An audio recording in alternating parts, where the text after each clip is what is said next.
Kalau lu nyadar orang yang lu lagi ngomong ini satu-satunya opsi lu nggak bisa walk away dari dia. Karena ketika lu walk away dari dia, lu nggak punya opsi apa-apa lagi, maka itu lu bukan negosiasi, ya. Lu langsung di bawah dia levelnya. Punya banyak alternatif, ya itu bukan arogan. Punya banyak alternatif itu perlindungan buat diri kalian sendiri. Pelajaran yang keempat, ya, never ask first, ya. Ini ada satu quote yang lumayan menarik, ya. Ini mungkin terdengar itu arogan, tapi menurut gue ini lumayan nyata ke kehidupan gue, ya. Yaitu I don't chase, I attract. Ini menurut gue sesuatu yang kalian itu harus lakukan juga, ya.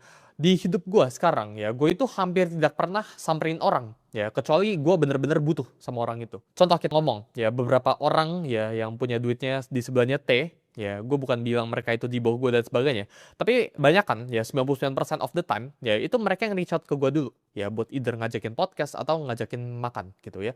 Sangat jarang untuk gue itu datengin ke mereka, ya, gue bisa gak networking sama lo gitu ya, atau enggak pekerjaan, ya simple, ya itu dari sisi networking tadi. Dari sisi pekerjaan itu gue nggak pernah tanya ke orang ada pekerjaan atau enggak, ya. Yang gue lakukan itu pekerjaan itu yang datang ke gue, dan ini kondisi yang kalian itu harus bikin dalam dalam hidup kalian.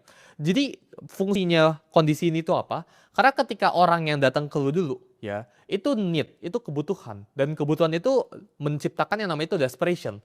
Ketika orang ini udah datang ke lu itu punya higher ground, lu itu punya posisi tawar yang lebih tinggi dibandingkan dengan orang itu. Lu nggak jamin buat menang, ya. Tapi dengan orang itu datang ke lu duluan, lu udah dapat 1 poin ekstra. Orang itu masih 0. Gua hampir jarang sekali reach out ke orang buat minta sesuatu. Ya, gue selalu menawarkan atau enggak orang lain yang biasa datang ke gua. Dan menurut gue itu sesuatu yang kalian harus terapin dalam hidup kalian.